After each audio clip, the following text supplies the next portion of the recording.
어려운 상황과 또 현실 속에서 뭔가 자신이 특별한 혜택과 또 세상 말로 말하면 운이 좋거나 좋은 기회를 맞이해서 뭔가 안정감이 생기고 자신의 삶에 힘이 주어지고 또 좋은 제공이 되어질 때 참 다행스러운 일이죠.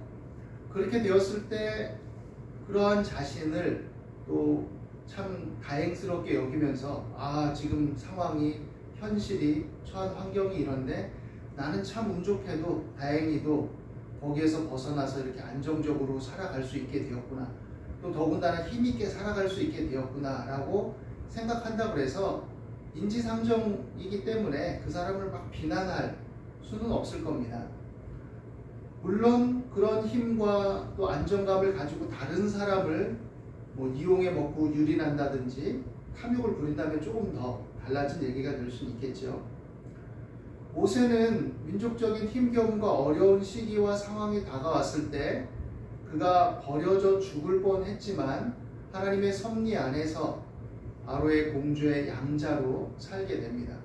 그리고 그렇게 살아가는 과정 속에서도 그는 유모로 위장한 그 어머니 그리고 누이의 조력과 돌봄 속에서 어린 시절을 보내고 또 그 연결성 속에서 아무래도 그는 민족적인 정체성을 갖게 되었던 것으로 보입니다.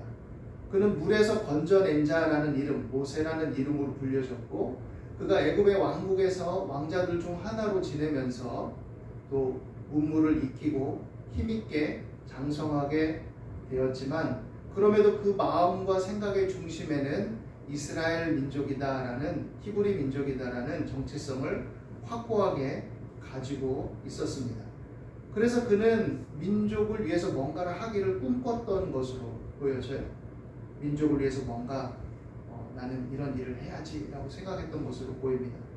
그가 40이 되고 애굽의 모든 여러 가지 일들을 익히고 나름 힘도 생기고 그런 상황 속에서 민족들, 자신의 많은 민족들이 또 어렵고 힘겨워하는 모습들을 보게 됩니다. 그러다가 어느 날 우연히 자기 동족을 학대하는 애굽인을 쳐서 죽이게 되죠. 죽일 의도로 친 것은 아니었겠지만 아무래도 그가 친 것이 뭔가 잘못되었든지 아니면 힘이 센 사람이든지 간에 그 애굽인은 죽게 됩니다. 그리고 이것을 몰래 은폐하죠. 그 이후에 이제 동족끼리 싸우는 것을 봅니다. 그래서 모세는 왜 동족끼리 싸우냐, 너희는 동족이 아니냐라고 개입을 하죠. 그런데 한 사람이 네가 뭔데, 네가 우리 지도자냐 뭐냐, 저번에 그 쳐 죽인 애굽인처럼 나도 죽일 거냐, 이런 식으로 달려들죠. 모세는 나름 그래도 어느 정도 위치에 있고 많이 누리고 있지만 그래도 동족을 위해서 뭔가 해보려고 그랬는데 자기 생각과 의도와는 다르게 자신을 공격하는 모습, 그리고 그렇게 어떻게 보면 거칠고 척박한 모습을 통해 상심했을 것입니다. 그리고 더군다나 네가 애굽인을 죽인 것처럼 나도 죽이려느냐 라는 말을 들었을 때 자신은 지금 어떻게 보면 히브리 민족의 혈통을 가지고 있긴 하지만 애굽 왕국에서 혜택을 받고 어떻게 보면 양자로 들여져서 애굽인으로 살아왔는데 그 말이 바로에게 들리면 자신은 죽은 목숨이나 다름없다라고 생각하게 되죠. 반란을 꿈꾼 자라고 생각할 수 있게 됩니다. 왜냐하면 그 이전 역사 속에서 애굽 왕 바로가 이스라엘 백성들을 노역에 학대하고 아들이 태어나면 다 물에 던져 죽이게 한 이유는 뭐냐? 너무 번성하니까 그 수요로 인해서 자신들이 위협을 느꼈기 때문이죠. 그런데 이 모세가 애굽인을 쳐 죽였고 또 뭔가 다른 조짐이 보인다면 그 큰 무리들을 선동해서 애굽을 잠식하려고 한다라는 생각이 들게끔 하는 것이죠. 모세는 미디안 광야로 도주하게 되었고 하루아침에 광야에서 목동으로 전락합니다. 그리고 40년을 광야에서 목동의 생활을 하죠. 처음에는 이런저런 회한 속에 잠겨있고 많은 생각을 했겠죠. 그러나 점차 그 세월이 흐르고 그 삶이 굳어지게 되니 내 삶은 목동으로 끝나납니다 라고 생각했을 것입니다. 그래서 양을 치고 그 일을 맨날 되풀이하고 그것이 하루의 일과고 그렇게 살아가죠. 그러나 우연한 계기로 하나님은 떨기나무 가운데 불꽃 속에서 모세를 부르시고 그에게 소명을 부여해 주시죠. 모세에게 소명을 부여하신 하나님은 언약의 연속성에서 그것을 나타내신 겁니다. 그리고 오늘 우리가 함께 읽은 본문에 보면 하나님은 내 조상의 하나님, 또 이스라엘 백성들에게 있어서는 그들의 조상의 하나님, 아브라함과 이삭과 야곱의 하나님, 그 하나님이다. 그 하나님이 나타나신 것이고 그 하나님이 내게 명하시고 또 너희들로 하여금 애굽을 떠나 약속의 땅으로 인도하려는 것이다 라는 것을 나타내 주시는 것이죠. 그래서 모세가 부름받은 것은 단편적이고 그냥 즉흥적인 사건이 아니라 하나님의 약속의 그 연속성 속에서 아브라함에게 약속하셨던 그 하나님이 이제 나타나셔서 말씀하시는 것이다 라는 것을 나타내 줍니다. 그런데 모세는 하나님이 친히 그 자신을 나타내시고 말씀하셨음에도 불구하고 두려워합니다. 왜냐하면 그에게는 상처가 있어요. 오랜 세월이 흘렀지만 트라우마로 그 심정에 자리 잡은 것 같습니다. 동족의 반응, 그 신뢰 없음, 또 그들의 그 거칠고 또 생각 없는 것처럼 보이는 그 행태, 그 충격, 그리고 자신들을 위했음에도 불구하고 네가 애굽인처럼 나도 죽이려느냐라고 달려들면서 곧 고발이라도 할 것처럼 그런 모습들이 굉장히 상처가 되었던 거죠. 사람이 선의를 베풀고 좋은 일을 하려고 해도 다른 사람이 그것을 복해한다든지 다른 사람들이 그것을 받을 준비가 안 돼 있으면 때로는 오해도 받을 수 있고 또 그 의도가 곡해되어져서 상처로 나한테 되돌아올 수도 있습니다. 그래서 착하고 선하게 사는 것 좋은 것이고 바람직한 것이고 우리가 또 그렇게 해야 되는 것이지만 또 한편 실제적인 삶의 정황 속에서는 그렇게 만만하지 않아요. 또 한편으로 작고 소소한 선행들은 환영받고 칭찬받을 수도 있지만 때때로 내가 선을 행하고 착한 일을 행하고 좋은 일을 행하려 할 때 굉장히 척박하고 그것이 좋은 것인지도 착한 것인지도 인정하거나 이해하려 들지도 않고 오히려 악으로 갚으려는 사람들을 목도하게 될 때는 굉장히 힘겹고 고단하고 지겨운 일입니다. 제가 아는 어떤 목사님은 이주민 사역을 하는데 그들 중에는 그 선의에 대해서 고맙습니다라고 고마워 목사님 뭐 이렇게 말하는 사람도 있지만 부어도 밑 빠진 독처럼 오히려 또 때로는 배신과 배반으로 되돌려주는 사람들도 있죠.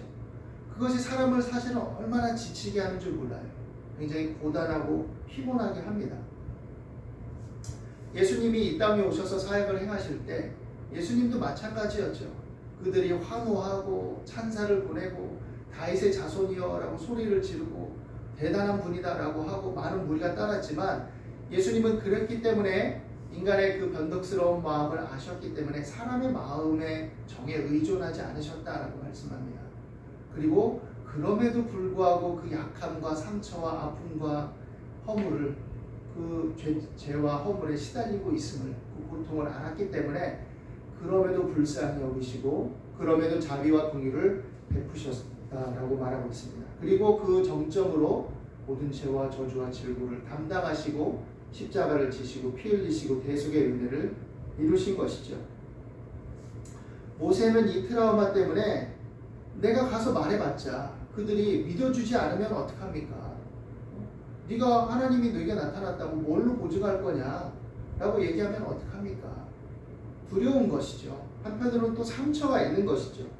그리고 더군다나 430여 년 동안 하나님은 이스라엘 민족에게 나타내지 않으셨어요. 자신을 나타내지 않고 감추셨습니다. 물론 간헐적으로 소수의 기도하는 사람이나 이런 사람들에게 나타내셨을 수도 있지요.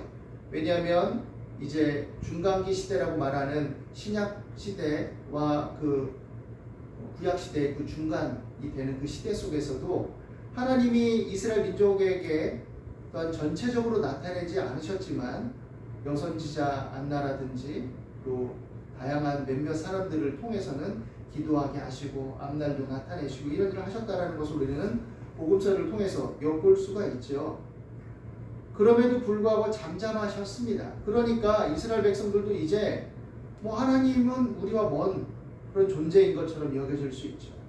그런데 갑자기 40년 전에 애굽에서 광야로 도망쳤던 늙은 모세가 나타나서 하나님께서 나를 보내셨다 이러면 저 예전에도 뭔가 혁명을 꿈꾸고 이러더니 뭔가 망상에 사로잡힌 노인네 아니야?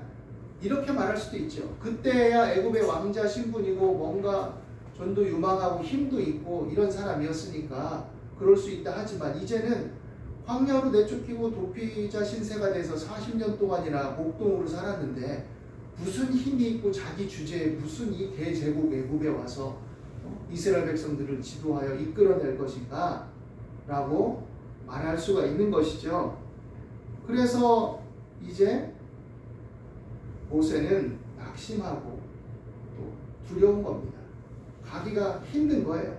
하나님께서 여러 표적들을 나타내 주시고 말씀하시고 힘을 주셨고 하나님이 친히 보증이 되어주신다고 하셨음에도 불구하고 모세는 계속 변명을 일관하죠.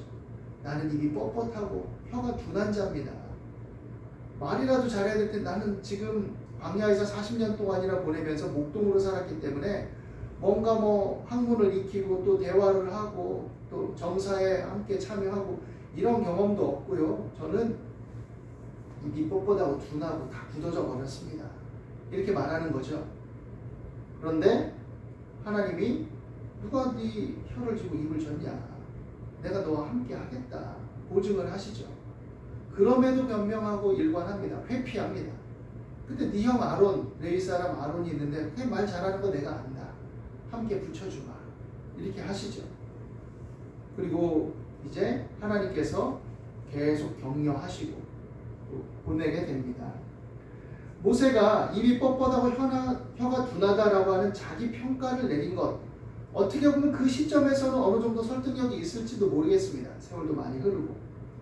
그렇지만 자기 평가가 비굴함이나 어떤 보증이 된 상태에서도 계속해서 자신을 열등하게 생각하고 그렇게 자신을 실추시키는 방향으로 봐서는 안 되는 거죠.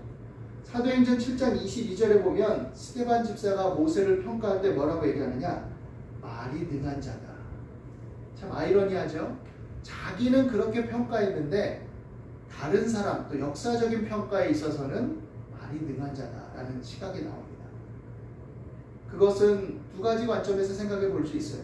첫째, 모세가 너무 지나치게 자기 비관적이 되어서 주관적 감정에 젖어가지고 자신을 비약적으로 생각한 것일 수도 있고, 또 하나는 하나님이 보증이 되어 주셨기 때문에 그 안에 내재된 저력들이 이제 원래 가지고 있었던 또 익혔던 것들이 다시금 살아나서 하나님의 도우심과 은혜 가운데 말이 능하게 되었다라고 볼 수도 있겠죠.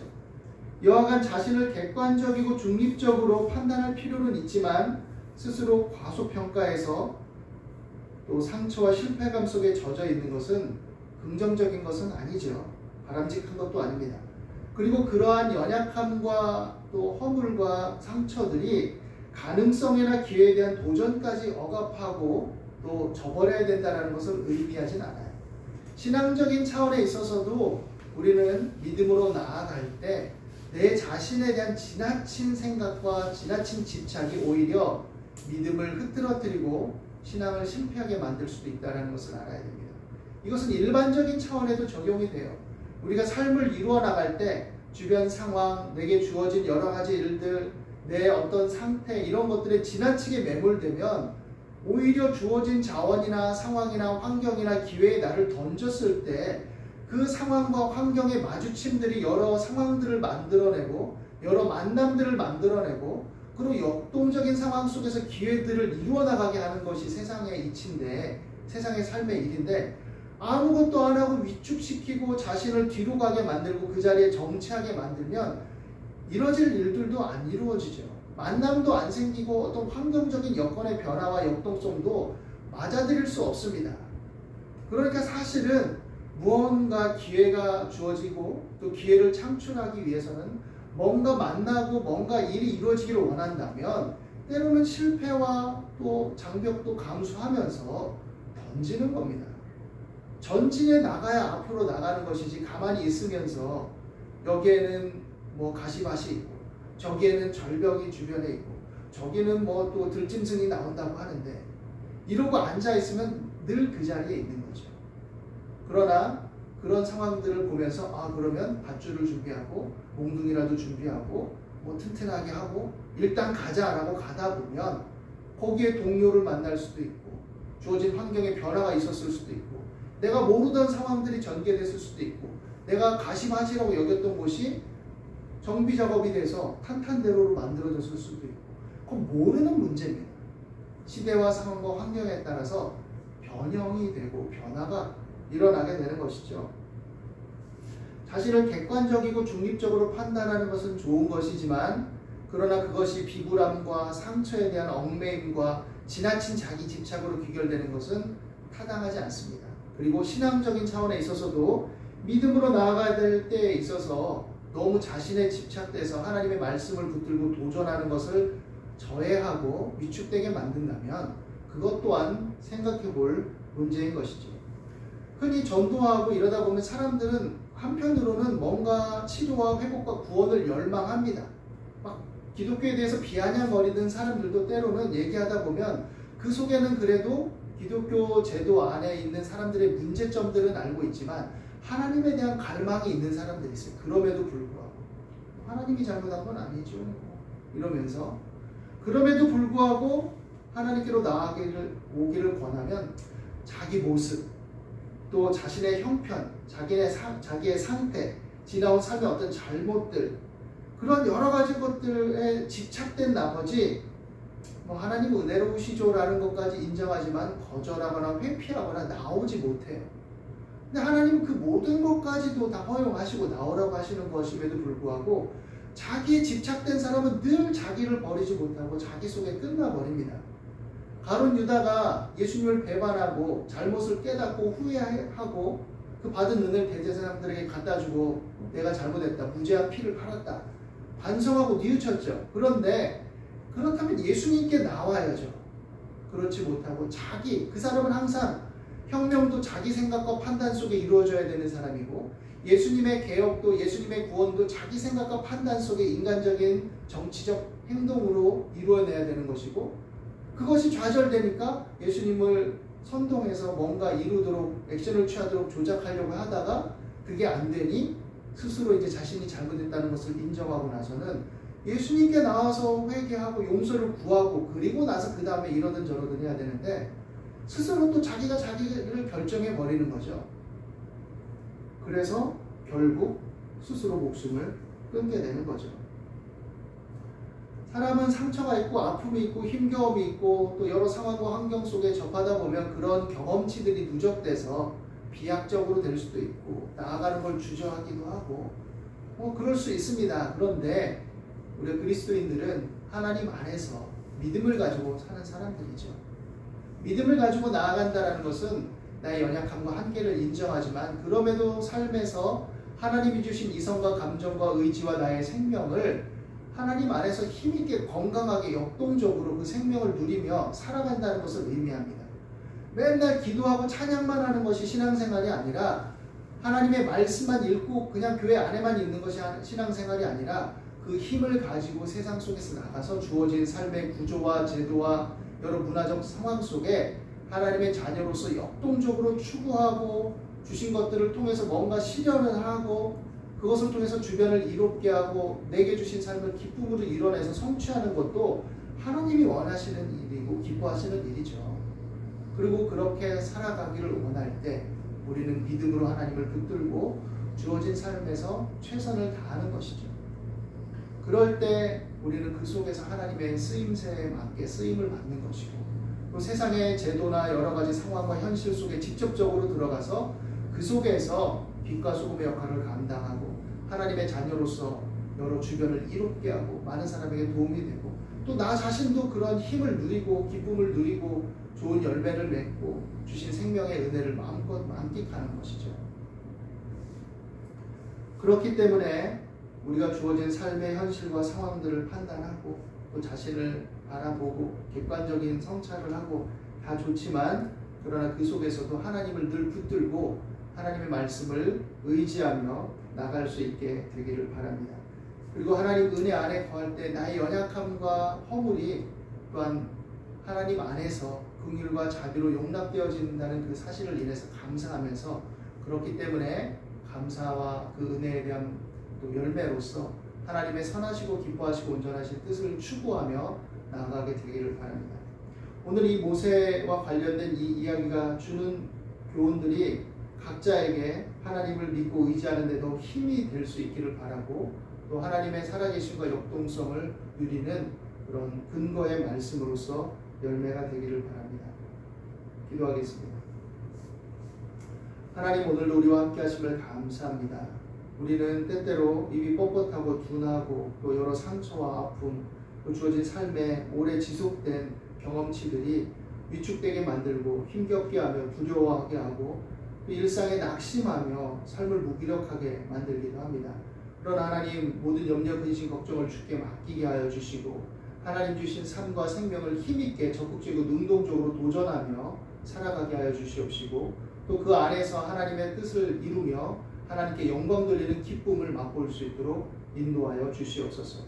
우리는 약하나 하나님은 강하시고 우리는 부족하나 하나님은 우리를 붙드셔서 하나님을 믿고 살아가는 길에 힘을 주심을 믿습니다. 감사와 찬송을 드립니다. 우리를 구속하시고 구원하신 예수 그리스도 이름으로 기도드립니다. 아멘.